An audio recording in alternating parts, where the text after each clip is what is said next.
오늘 하나님 말씀은 로마서 11장입니다.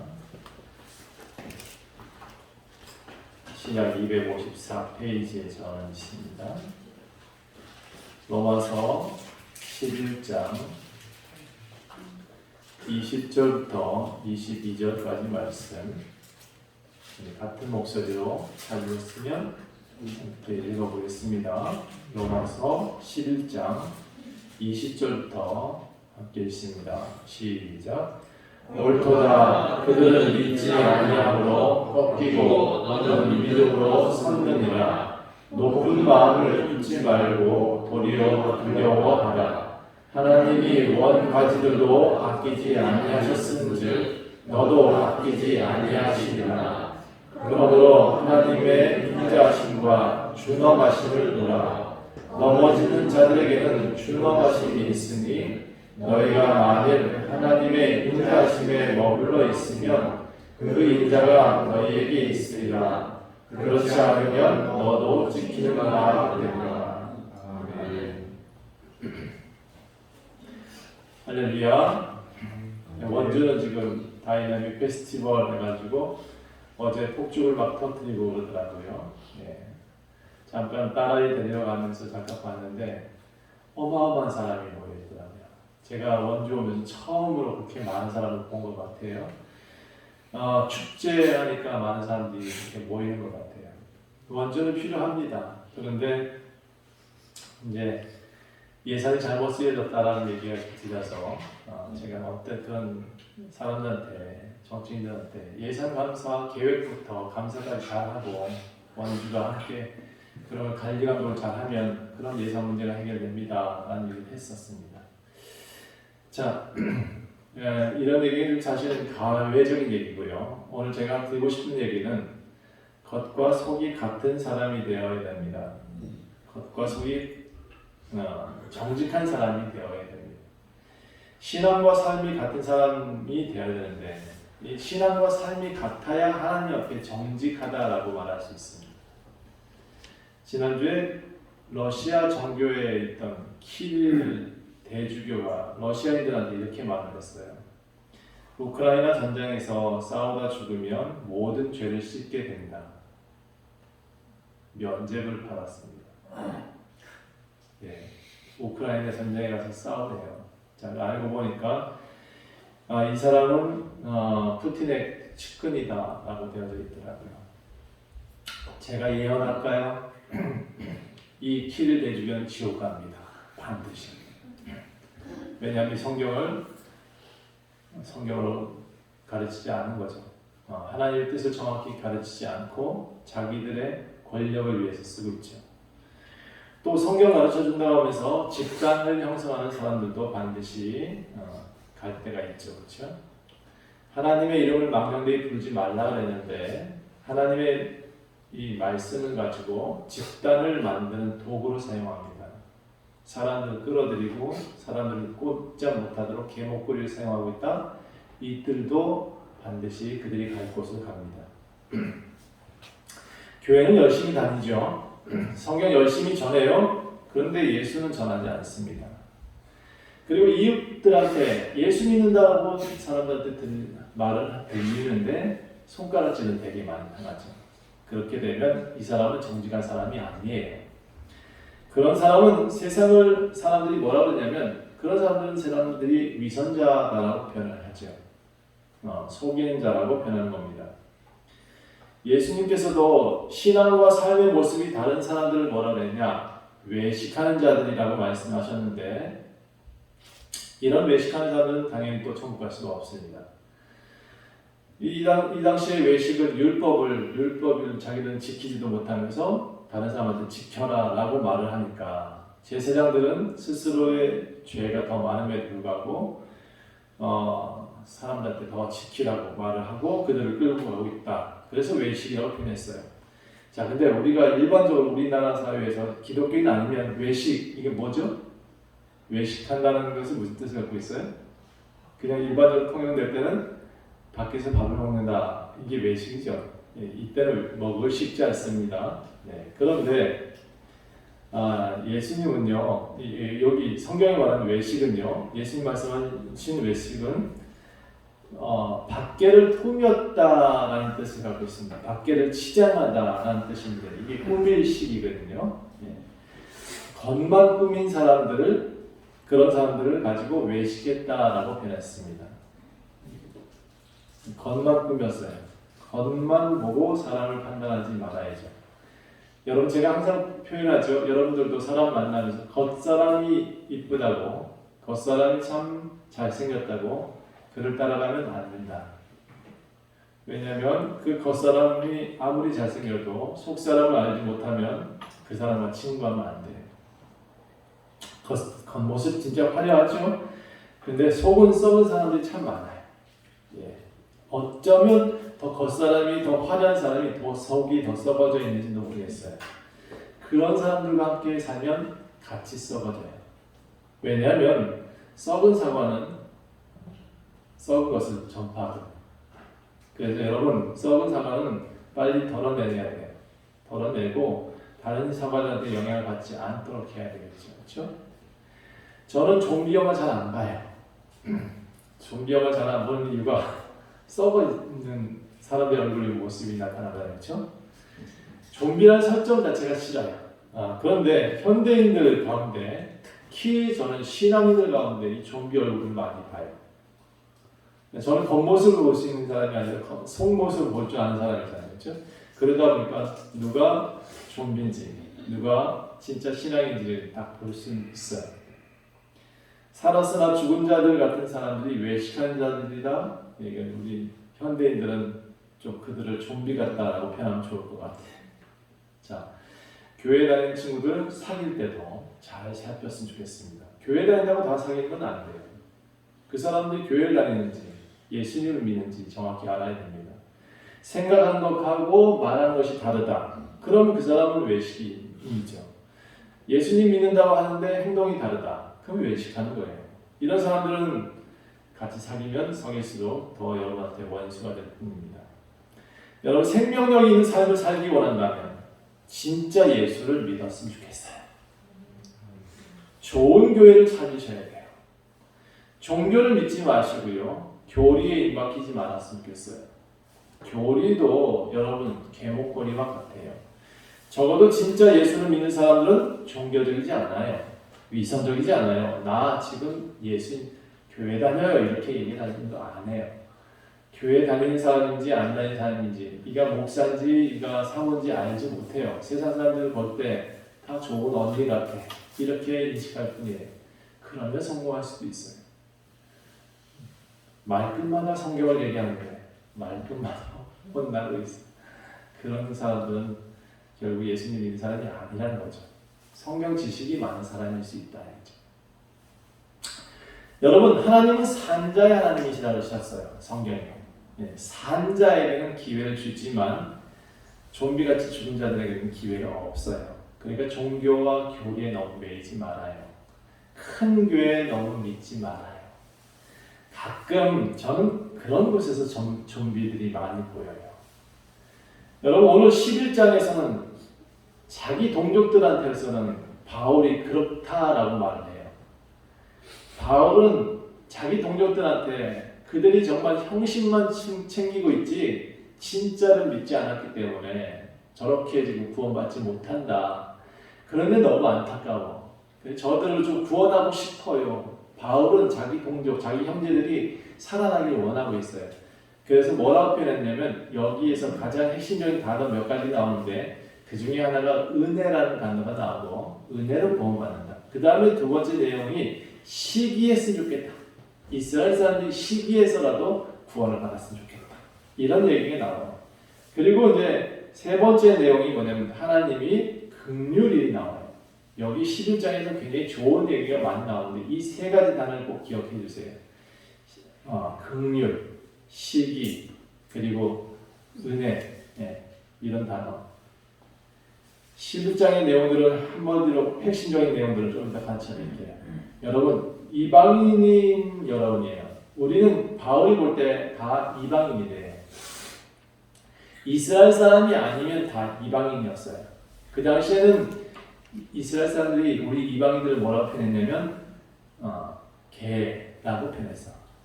돼지라고 표현했어. 요즘 정치인들이 많이 쓰고 있죠. 우리 우리 이방인들을 그렇게 표현했어요. 사람이 아니라고 표현했어.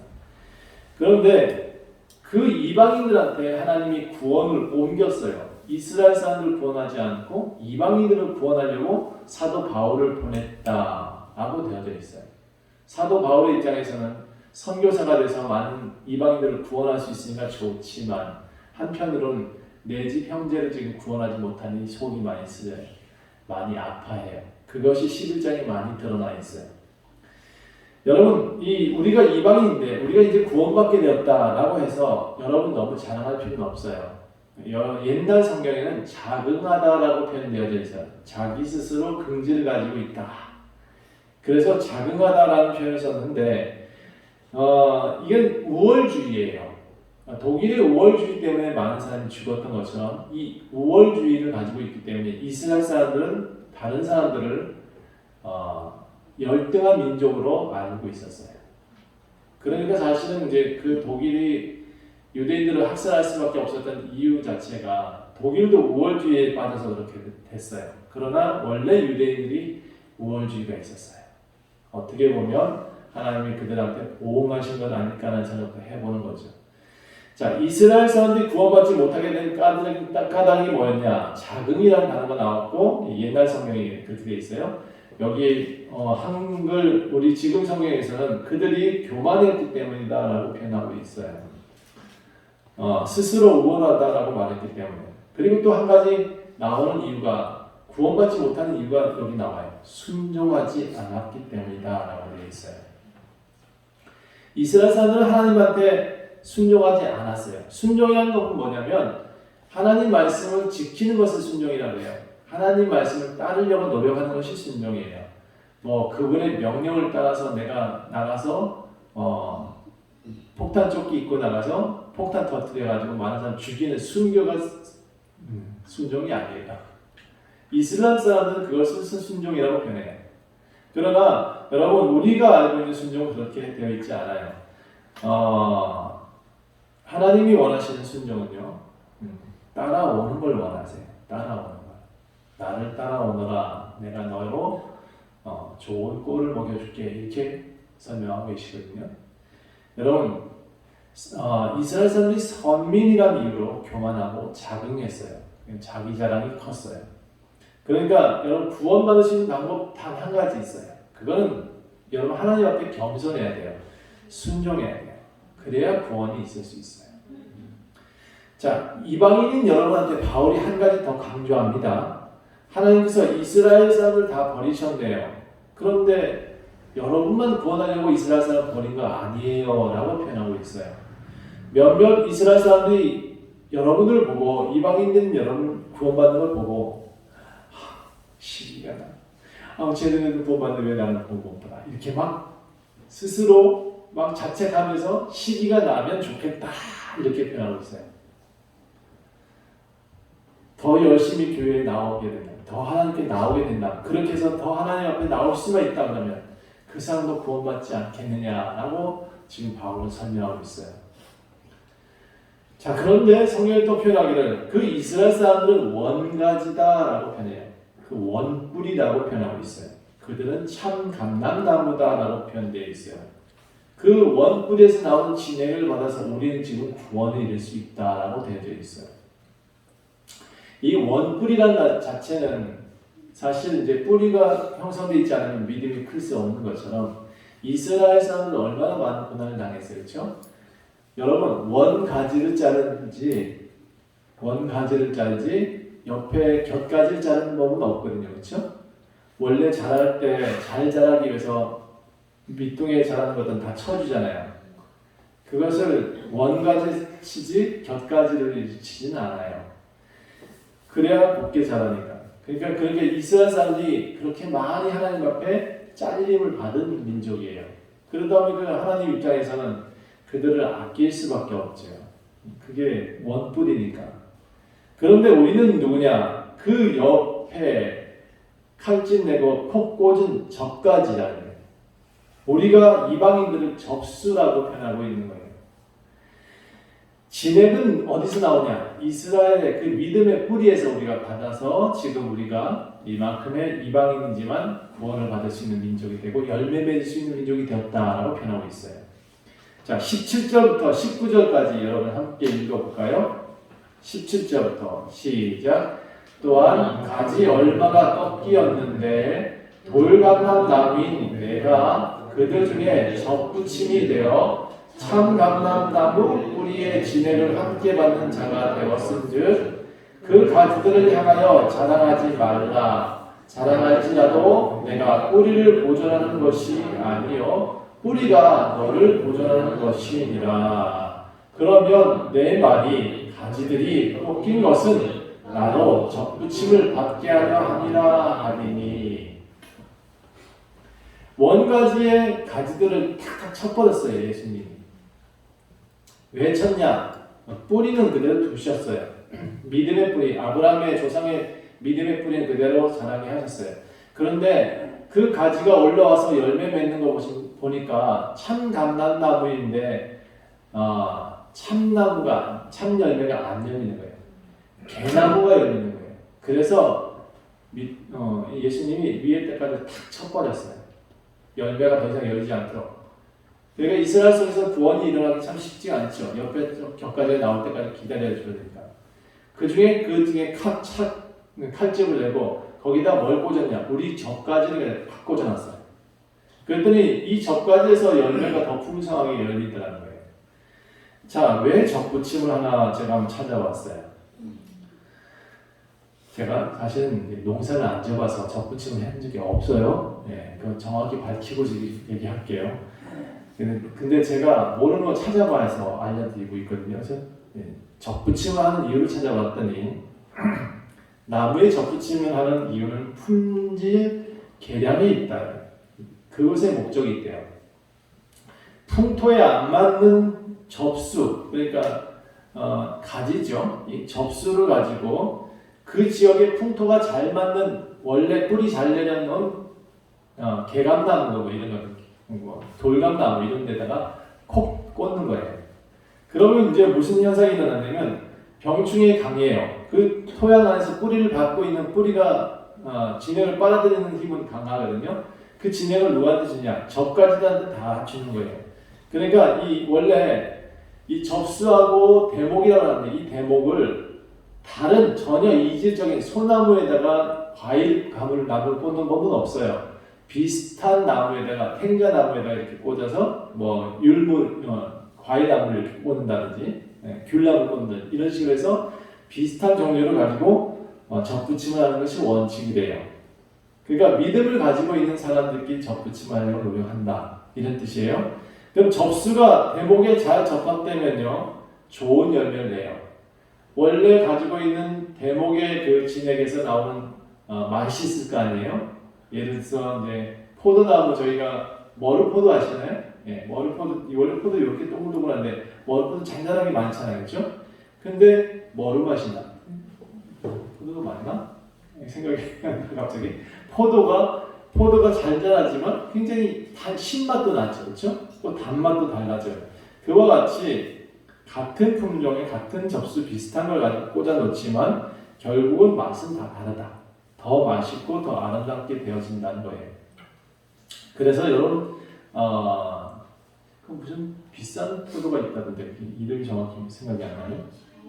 샤인머스켓 그런 것들이 나온다고 하는 거예요. 자, 바울은 우리가 이스라엘이라는 뿌리에 접붙임을 받아서 열매를 열 수 있게 되었으니까 감사해라라고 표현하고 있어요. 그리고 구원하신 하나님께 겸손을 주문해요. 이방인들이 실패했던 이유가 뭐냐? 겸손하지 못했기 때문이니까 너네들만이라도 겸손했으면 좋겠다라고 표현해. 그리고 항상 9장부터 계속 10장, 11장까지 계속 연속적으로 나오는 단어가 뭐냐면 구원은 전적으로 하나님의 은혜다라고 표현해요. 이와 같이 지금도 은혜로 택하심을 따라 남은 자를 이제 선택하고 계신다. 만일 은혜로 된 것이면 행위로 말미암지 않은 것이니 그렇지 않으면 은혜가 은혜되지 못한다. 이게 로마서 11장 5절부터 6절에 있는 내용이에요. 은혜로 사람을 구원한다.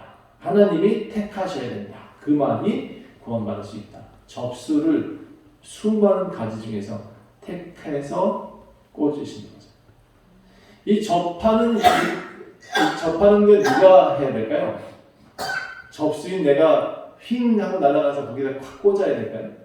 그런 일은 없어요. 그렇죠? 하나님이 그 접수를 선택해서 꽂아주시는 거예요. 여러분이 다 선택받은 접수라는 얘기예요.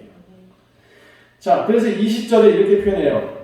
간곡하게 바울은 또 부탁하기를 옳도다 그들은 믿지 아니함으로 꺾여버렸고 너희는 믿음으로 이제 세워진다. 높은 마음을 품지 말고 도리어 하나님을 두려워해라. 하나님이 원가지도 아끼지 않고 잘라버렸거늘 너희들도 아끼지 않을 수 있다. 그러니까 겸손했으면 좋겠다. 여러분 구원받지 못하는 이유는 단 한 가지예요. 교만하기 때문에. 내가 열매 내는데 하고 자랑하지 마세요. 나는 결국 뿌리가 없는 존재예요. 내 뿌리는 이스라엘의 뿌리를 지금 두고 있어요. 그들의 원가지에서 진행을 받고 있으니까 절대로 교만하면 안 되죠. 하나님보다 앞서는 구원받지 못해요. 나는 근데 많은 이들이 교회 목사들이 하나님보다 앞선 걸 봐요. 그 앞에서는 거룩한 저 얼굴 다 깨끗한 옷을 입고 있는데 이게 성이 또 왜 있는지 모르겠어요. 속을 새까맣게 보이는 걸 뻔히 아는데 겉에만 이게 그 무슨 의라고 그러지? 성의라고 표현하죠. 이상한 옷을 입고 있지만 제가 대화 딱 한마디 하니까 아이고 이놈의 좀비 이런 생각이 들어요. 그러니까 여러분 그런데 현혹되면 안 돼요. 커다란데 현혹되지 말고 거룩한 옷 입었다고 그 사람은 존경할 필요 없어요. 그러므로 22절에 이렇게 표현해요. 하나님의 인자하심과 준엄하심을 보아야 된다. 넘어지는 자들에게는 준엄하심에 머물러 있으면 그 인자가 너에게 있으리라. 그렇지 않으면 너도 찍힌 바 된다. 준엄함 앞에 우리가 순종하고 그 예수님 앞에 인자하심 앞에 엎드려야 된다 이런 얘기예요. 다시 말해서 우리도 찍힐 수 있어요. 잘려나갈 수 있어요. 어쩌면 더 빨리 잘라낼 수 있어요. 제가 요 옆에 지금 감나무가 있거든요. 감이 5년째 되는 해에 달렸어요. 4년째 동안 이 삐리삐리하게 올라오더니 저걸 잘라버릴까? 저거 아무래도 감이 안 열리네. 없애버릴까? 수도 없이 그 볼 때마다 외쳤는데 어느 날 그래도 한 해 잘 견뎌봐. 진등분이 좀 있으니까 이겨내줘 하고는 약을 한번 쳐주고 나니까 5년째 됐는데 감이 열렸어요. 그러니까 내가 그때 잘라버렸으면 어떻게 할 뻔했었죠? 안 자르기 다행이다 생각했어요. 자, 우리 또 다른 나무 둘이 있는데 이제 날짜 좀 잡아주세요. 쟤는 살릴 수 있는 곳으로 옮겨야 될 것 같아요. 잘라버리긴 좀 그렇고. 자, 그러니까 여러분 믿음이 없으면 싹도 잘려나가요. 하나님의 기대에 부응하지 못하게 되면 우리도 잘릴 수 있어요. 로마서 11장의 결론은 이렇게 내고 있어요. 하나님께 순종해서 하나님의 긍휼과 은혜로 구원을 받으라. 하나님께 순종해서 하나님의 긍휼과 은혜로 구원을 받으라. 여러분 맨 앞에 빈 자리가 있죠. 그런 데다가 써놓으세요. 하나님의 긍휼, 하나님의 은혜, 하나님의 구원 이렇게. 바울은 자신의 동족들은 이스라엘 사람들이 정말 구원받기 원했어요. 그런데 앞에서 말했듯이 이스라엘 사람은 구원받기 어렵다 라고 결론을 냈어요. 그리고 현재 이방인 사도가 돼서 이 사람은 선교사로 로마에 가가 로마 사람한테 도리어 이스라엘 사람한테 편지 쓰는 게 아니라 로마 사람한테 편지를 쓰고 있어요. 저는 여러분 선교사님들 많이는 알지 못해요. 그런데 저도 몇몇 선교사님들이 저한테 연락해서 이제 편지도 보고 그럽니다만 그 선교사님들이 가끔 사진을 보내오시거든요. 그들이 보낸 교회의 모습 보면 철판으로 이 집을 지었어요. 철판으로. 아주 열악하더라고요. 천장에서는 비가 새. 그런데 바닥에 양동이도 놓고도 사람이 그 양동이 위에는 전부 다 꽉 차 있어요. 그리고는 밖에서도 창문 옆에서도 귀를 이렇게 들이밀고 있는 사람들의 모습을 봐요. 거기도 사람이 꽉 찼어. 그 문을 다 열어놓고 있더라고요. 물론 나라가 따뜻하니까 그럴 수 있겠지만 어떻게 그런 일이 일어날까? 선교사님들의 얘기는 이래요. 그 선교지에서는 기적과 이적이 많이 일어난대요. 당연하죠. 저는 당연하다고 생각해요. 너나 할 것 없이 예수를 믿겠다고 나오는데요. 당연하죠. 그러니까 이적과 기적이 나타날 수밖에. 하나님은 한국에 계시지 않고 저 네팔이나 몽골에 계신 걸까요? 왜 우리한테는 기적이 잘 안 일어나지? 왜 우리는 그만한 이제 놀라운 일들이 자꾸 없어질까요? 저는 날마다 기적을 보거든요. 저는 여러분은 잘 모르겠지만 저는 날마다 기적을 봐요. 오늘도 아침에 이제 우리 대화하면서 어떻게 사시냐고 물어보셔서 몰라요. 어떻게 사는지, 어떻게 살아왔는지 잘 모르겠어요. 그런데 살았어요. 잘 살고 있어요. 좋은 꽃도 주시는 일이 생겼고 좋은 성도들이 제 앞에 있어요. 저한테는 이게 기적이잖아요. 여러분이 항상 주일날 함께 찾아와서 예배드리고 있잖아요. 저는 이게 날마다 기적이에요. 저는 믿음은 하나님을 찾고 신뢰하는 분량의 차이라고 생각해요. 다시 믿음은 하나님을 찾는 것에 있어요. 그리고 하나님을 얼마나 신뢰하느냐의 분량의 차이예요. 믿음을 달리 설명할 수가 없어요. 믿음은 찾아야 돼. 근데 어떻게 찾아야 되냐? 그분을 얼마나 신뢰하느냐가 분량이에요. 성경을 보니까 하나님께서는 당신을 사랑하는 자에게 나타나신다라고 되어 있어요. 하나님을 사모하고 보기를 원하는 자에게 보여주신다라고 되어 있어요. 우리는 예배드리고 땡? 그냥 한 문장 말씀 보면 땡? 그러잖아요. 그러니까 하나님을 얼마나 사랑하면 그를 볼까요? 그렇죠? 간절히 하나님을 보고자 하면 하나님께서 보여주셔요. 하나님을 사랑하면 그의 사랑과 혜택을 다 입게 되어져 있어요. 아버지에게 사랑받는 방법 쉽습니다. 아버지 잘 공경하시는 거죠. 아버지의 재산이 많아요? 그럼 아버지한테 잘하세요. 뭐 재산 말하고 잘하지 말고 재산 안 줘도 좋으니까 잘하세요. 그럼 당연히 그 재산 당연히 아들한테 가요. 이게 그 아버지가 나한테 요양보호사는 잘해줘서 너한테 월급 줄게 이럴까요? 신뢰하잖아요. 아들이 아버지를 신뢰해줬기 때문에 그 아들한테 내 거 다 맡겨도 좋겠다라고 생각하는 거지. 저는 기업들의 광고를 유심히 살펴요. 매번 광고들이 바뀌죠. 그런데 기업들이 그렇게 자기 제품을 홍보하려고 노력을 많이 해요. 여러분, 기업들은 기업하시는 홍보를 많이 하셔야 돼요. 저렇게 그런데 보니까 정말 간절해. 기업 광고 하나에 메시지를 그 짧은 시간에 메시지를 담으려고 얼마나 노력하는지 몰라요. 간절하게 기업들이 그 제품을 사람들한테 전달하려고 그 짧은 시간에 전달하려고 노력을 많이 하더라는 거예요.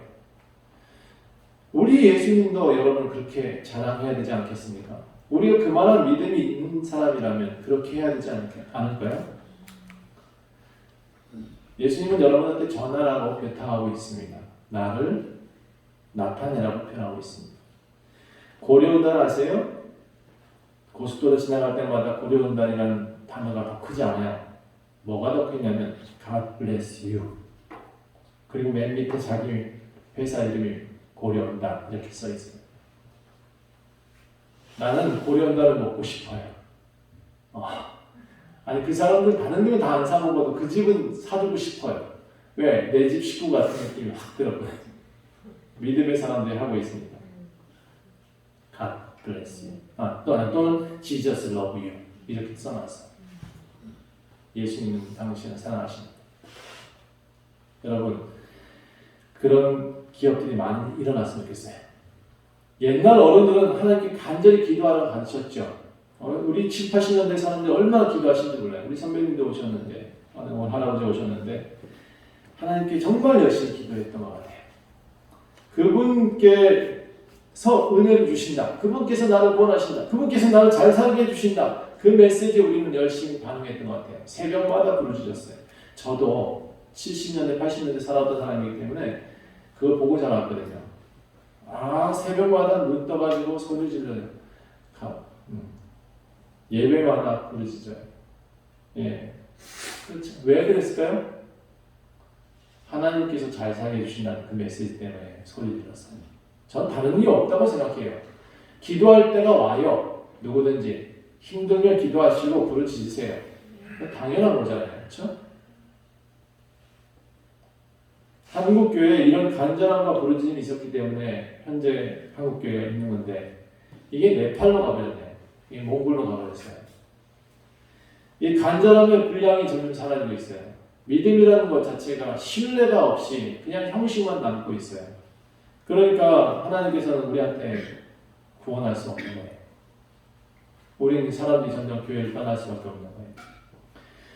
선교사님들이 한국교회를 염려합니다. 이렇게 말해요. 지금 여기 네팔 사람들은 다 구원받고 있습니다. 여기 방글라데시 사람들은 정말 많은 사람들이 하나님 옆에 구원에 감사하고 그들은 놀라운 일들이 일어나고 있습니다. 그런데 한국교회 형제들을 위해서는 참 탄식하며 안타까워하고 있습니다. 자, 이 로마서 11장이 그런 배경에서 쓰인 거예요. 자기가 선교사가 되어 있는데, 바울이 선교사가 되어 있는데 이스라엘 사람들은 다 죽어가고 있고 우리 이방인은 하나님 흥황에서 열매가 많이 만들어지고 있고 그러니까 자기가 속상한 거예요. 그러니까 저들이 시기에서라도 좀 구원받았으면 좋겠습니다. 이렇게까지 써놨어요. 자, 그리고 바울은 이방인의 구원하시는 이 계획이 신비롭다라고 되어 있어요. 여기에 신비롭다, 신비라는 단어가 나와요. 그래서 이방인의 충만한 수가 되어질 때까지, 이방인의 많은 수가 구원받을 때까지 이스라엘 일부는 우둔하게 되어 시기심으로 구원받게 하려고 노력할 것이다 라는 거예요. 자신의 동족들이 우둔하여지기를 원한다라고 되어 있어요. 여러분 너무 똑똑할 필요 없어요. 뭐 히브리어 많이 안다고 그게 하나님을 아는 방법은 아니에요. 율법 알고 계명을 많이 안다고 하는 자들이 예수님 말씀을 더 안 지킨 데서 예수님은 그 사람들한테 행위 구원이라고 표현했어요.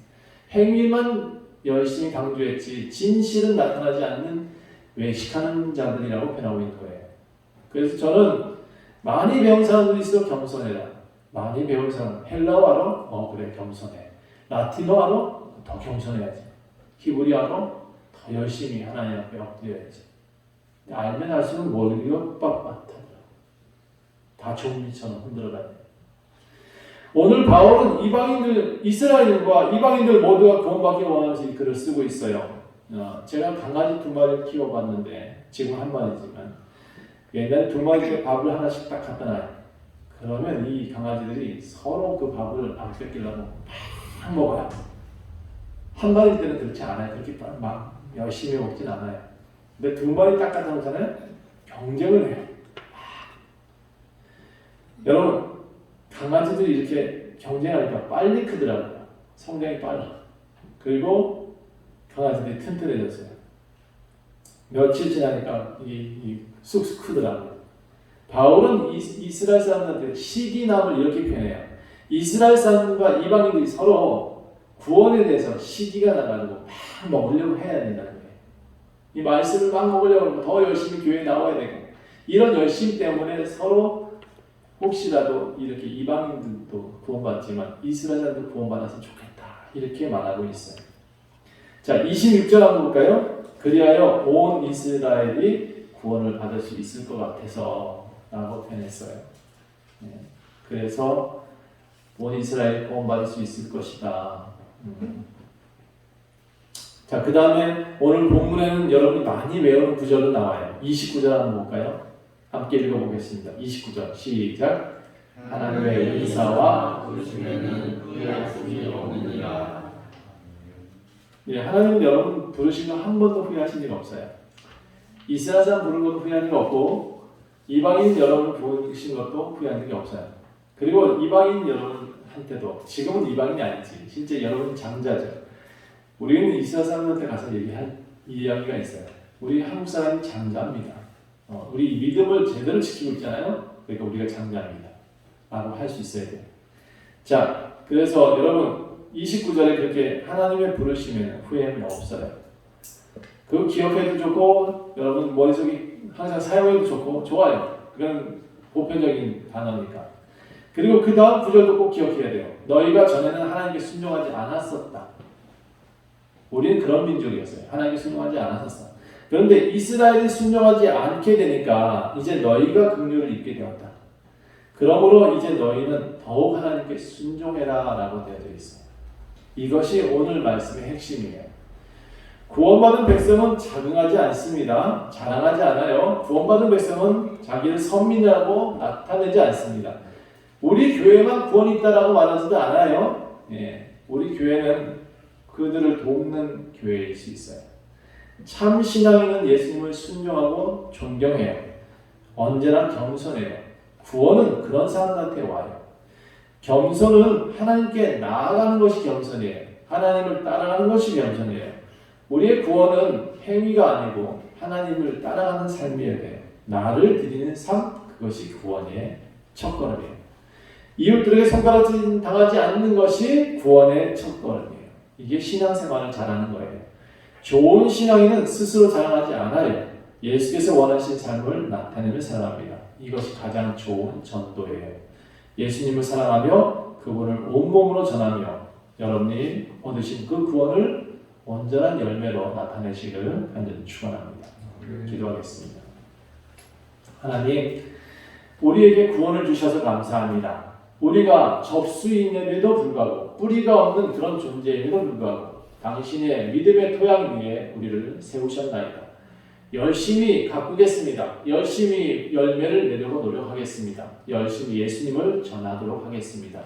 하나님, 항상 겸손한 마음으로 모든 일에 감사함으로 주님 주시는 그 은혜의 긍휼에 감사함으로 살아갈 수 있도록 도와주시옵소서. 우리 교회에 더욱 하나님을 나타내고자 합니다. 모든 삶 가운데 아버지께서 함께하여 주시옵소서. 감사드리며 예수 그리스도의 이름으로 간절히 기도합니다. 아멘.